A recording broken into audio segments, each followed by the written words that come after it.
Today we're working on our Farmall Model M. We've got a gasket leaking between this axle housing and the main housing. So from what I've researched, we can lift the tractor up just enough off the ground to not quite take the tire off the ground, but take most of the weight off of it.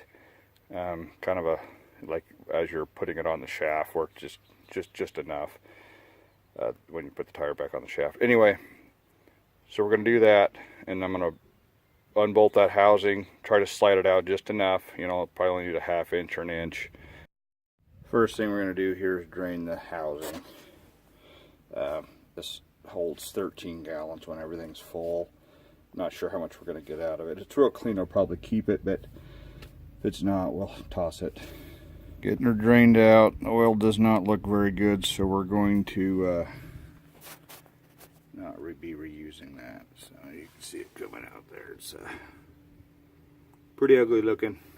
So we'll drain it all out, maybe wash out a little diesel or kerosene before we refill it. Oil out. I went ahead and pressure washed around the area we'll be working on and cleaning. Save some effort later on and less chance of getting any contamination into our gasket sealer into the rear end. Also make sure to chalk block your tires so we don't have anything moving around while we have half the tractor part here.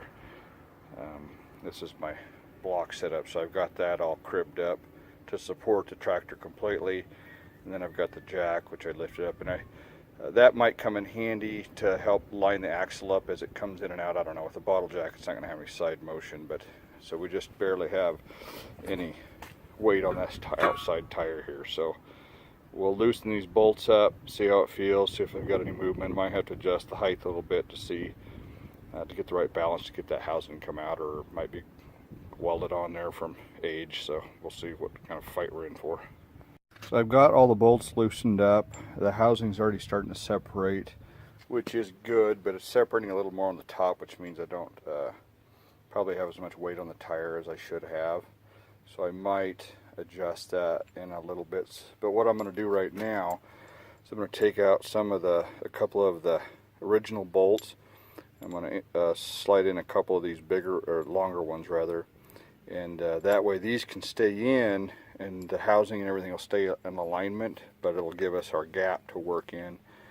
I've done this for other things like lining up bell housing. Sometimes you'll cut the end of it off, put a flat groove in it so you can work it with a regular screwdriver, and then just makes a dowel pin out of it basically to help line things up. So we're going to try that. Something else I'm running into is most of the lock washers are breaking just from loosening the bolts, so it'll be a trip to the hardware store later to might just buy new bolts and new lock washers, but at the very least lock washers. Bolts out, didn't break any so far. Thankfully, knock on wood, whatever. So I've got two longer bolts opposite of each other, about center line on the axle, so I'm going to leave those in there for now to keep everything lined up. I'll just note these little cordless impact guns, ½ inch impact guns, are a lifesaver if you don't have one. Save up and get yourself one. This is a rigid 18 volt, but Milwaukee, Makita, all them make decent ones, and it takes everything apart, even lug nuts off a 1-ton pickup. And they'll surprisingly long battery life as well, so well worth the investment there. So we've got separation.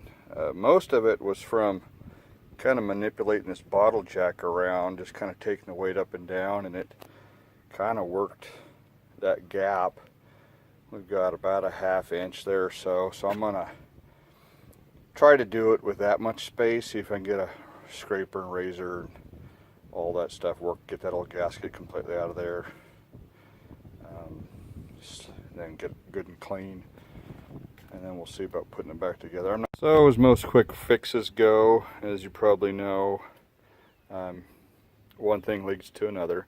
So what I did find out is the gasket repair that I was going to do should work just fine, as long as you can get in there enough to clean out your gasket surfaces, which this was going pretty well. I ended up moving that bolt to the top just to try to get a little more wiggle room in there. It didn't really make much of a difference, so this is about as opened up as I could get. As I was cleaning out the gasket surface, there's a bearing cage and a ball bearing rolling around inside, which is obviously an indicator of a bearing failure. There's a big bearing right in here that about $150 bearing. So I'm going to button this back up for now and order the parts. And to do that job right, the tire's of course going to have to come off. This housing will come off, and then I can get in there and pull that bearing out and replace it. See what else is wrong once I get in there. Hopefully that's the brunt of it. So this is, of course, a quick fix turned into a long debacle. So that's it for now.